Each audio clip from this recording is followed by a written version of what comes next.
Lower a finger if your parents own a car. Lower a finger. Edit. Things only rich people have.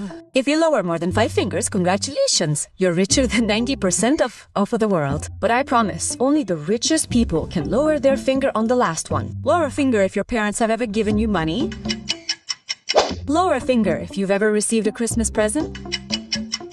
Lower a finger if you subscribed to and liked the video. Lower a finger if you have your own bed to sleep in. Lower a finger if you're surrounded by a loving family. Lower a finger if the first person that appears when you click share and then WhatsApp has ever given you something. Lower a finger if your refrigerator isn't empty. Lower a finger if you own a cell phone or a computer. Lower a finger if you've ever traveled by plane with your family. Lower a finger if you've ever gone to an expensive restaurant just to celebrate something.